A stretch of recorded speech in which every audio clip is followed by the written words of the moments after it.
Deputy President. I too rise to speak on the National Reconstruction Fund. And let me say up front about this bill, there's been a lot of disappointing legislation and programs being delivered since getting into government by those opposite, but this really ranks right up at the top of bad legislation for our nation. This is a highly cynical bill that I think reeks of left-wing policies and politics instead of being a genuine nation-building policy and program. It is a flawed fraud on the Australian people and on the Australian economy, and it will do far more harm to this nation than it will do good. Labor has made a desperate, last-minute dodgy deal with the Greens, which will prohibit coal or gas from receiving finance from the National Reconstruction Fund.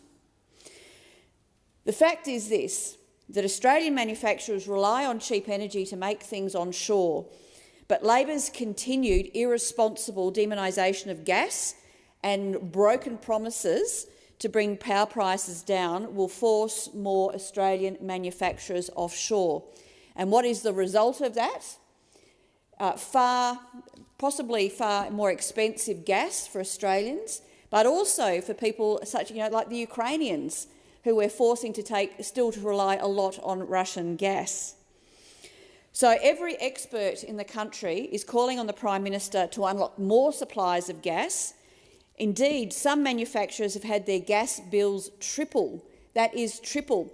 And at the same time, those opposite say this is all about supporting Australian manufacturers. What this dodgy, irresponsible deal has done is to ensure that we make it as difficult as possible for Australian manufacturers. In fact, you couldn't think of anything worse to do to Australian manufacturers at this time than to triple their energy prices.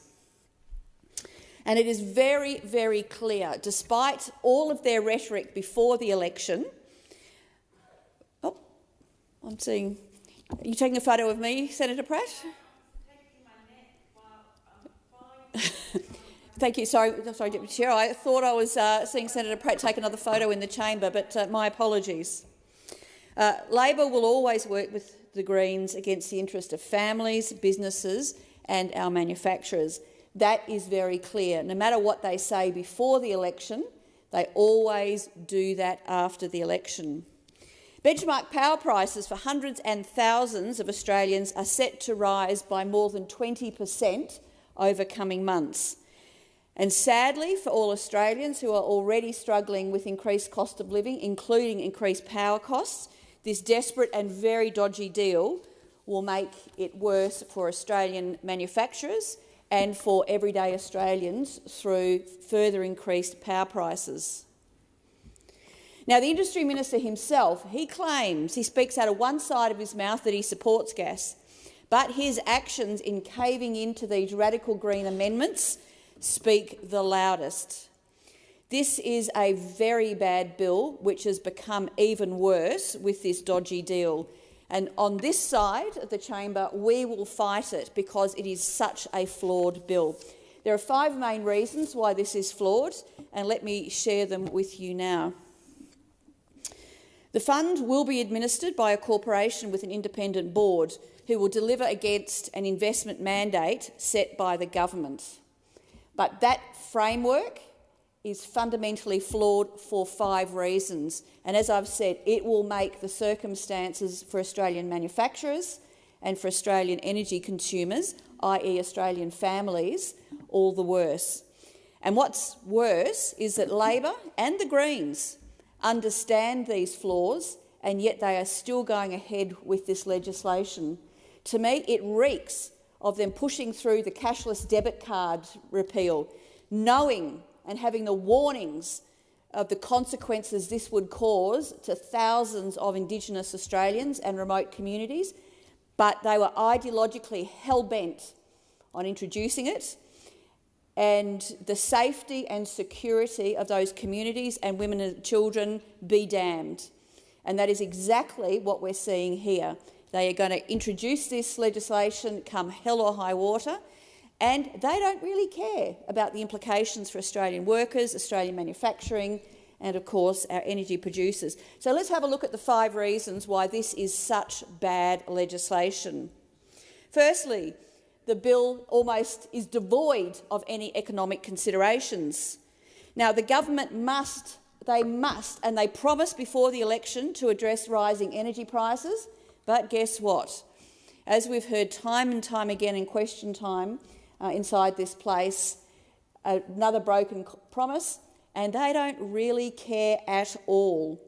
The government must address, as I said, rising energy prices. They must address labour market shortages and disrupted supply chains if our manufacturers are to succeed. And without the policies, and they have no policies in any of these areas yet, that create stronger economic conditions, any government spending like this, apart from being inflationary, will have no positive impact on our economy. It would be money in one pocket and money out of the other due to the cost pressures that the government in the first 9 months has completely failed to deliver, as every Australian will tell you about the pressures on their hip pocket. The Coalition is opposing this bill because this arrogant government is telling our manufacturers what they think they need and what they ideologically are now bound to deliver because of this deal, rather than addressing what our manufacturers actually need to be competitive, to produce and to employ Australians. And the simple fact is, without these other policies, they are holding industry back, and this is not just useless, it is counterproductive. And it seems that every time Labor is in government, they have such terrible luck. Every time they come to government, there is such a unprecedented crisis. But that is government, and that is always the case. So that's the first thing, is they don't have the economic policies to make this policy work. The second fundamental flaw in this policy is that this bill will create even more lost time for manufacturers. In this terribly broken model, it will take far too long for money to start flowing to manufacturers. The Clean Energy Finance Corporation, on which the NRF is modelled, was established in 2012, and the first investment took nearly 12 months to make.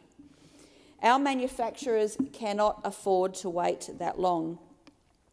The government announced that the NRF should be up and running by next financial year, but of course they have not yet given any indication of a start date. Why? Because they know it is going to be a long time away. So that's the second reason this is such flawed legislation. The third reason is that the NRF is based on a highly flawed and a very poor funding model.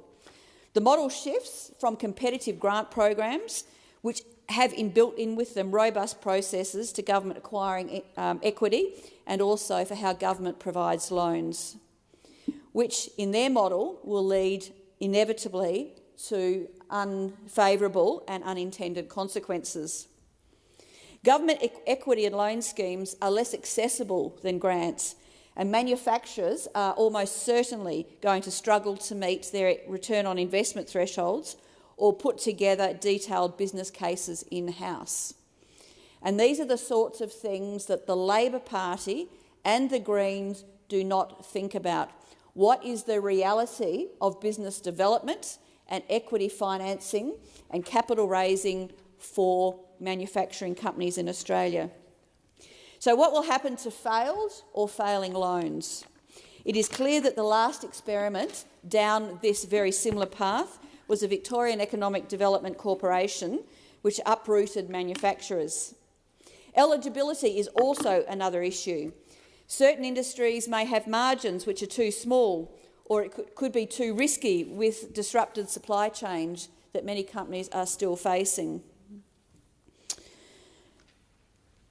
The fourth very fundamental flaw in this legislation is that this bill undermines investment certainty in our nation's priorities.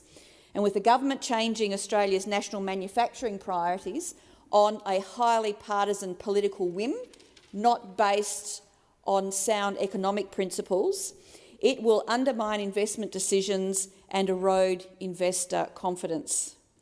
This is particularly pertinent to the space industry, complementary medicine, and to a lesser extent, but still validly, to the recycling industry.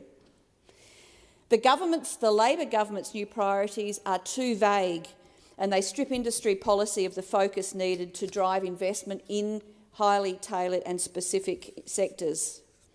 This is so typical of Labor, choosing to spray money indiscriminately instead of continuing investment certainty for our manufacturers and our industry. So if that wasn't enough, there is a fifth reason why this is such a fraud on Australian people. The bill ultimately is fiscally irresponsible. In delivering funding well in excess of the Coalition's modern manufacturing strategy, which was highly targeted, specific and aimed at value-adding for manufacturing in this nation, an initial $5 billion appropriation is provided upon passage of this bill. But the timing, and this is the kicker, but the timing of the remaining $10 billion will not be subject to further parliamentary approval. Think about that. This is the next Labor Party slush fund, $10 billion, and this is why it is so flawed. In fact, similar financial structures to the one underpinning this bill have drawn criticism from the IMF itself, who stated that implementation of below-the-line activity through newly created investment vehicles, such as the NRF, this one we're talking about today, should be phased appropriately, and more broadly, a proliferation of such vehicles should be avoided because they are bad policy, they are fiscally irresponsible. And this is what the IMF also said, that the cost of living support in light of higher energy prices should be targeted, aimed at protecting vulnerable households and small viable firms. So let's not forget, Labor are carelessly rushing through a total of $45 billion of off-budget spending, and this has to be stopped by this place. It is inflationary. It will further drive up the costs of living and particularly power prices for all Australian families. And worse, it will not achieve the desired or the stated effect by those opposite of actually increasing targeted manufacturing in this nation. Now, I'll finish on this, which is something that absolutely just floored me, but then again, I'm not surprised.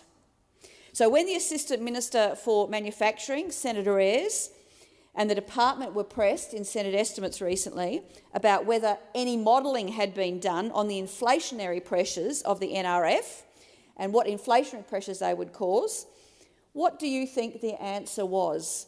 Had the Labor Party and the government modelled this in any way to determine the inflationary impact on Australians, particularly now with the high cost of living for all Australians under this government?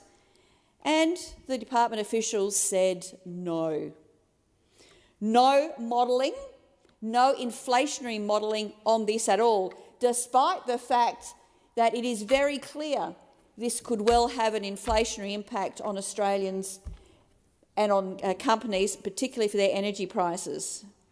And when pressed further, as if that wasn't bad enough, the response from the official was this: they didn't do it because they didn't think it was necessary.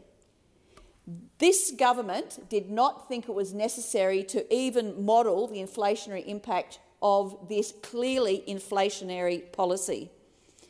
The only reason you can possibly imagine they did that, because then they can say, when it inevitably does drive up inflation and energy costs, well, no one told us. That's because you didn't ask and because you ignored the economic facts. Now, the Coalition does acknowledge the importance of having strong supports for Australian manufacturing, which is why we achieved this and delivered the modern manufacturing strategy.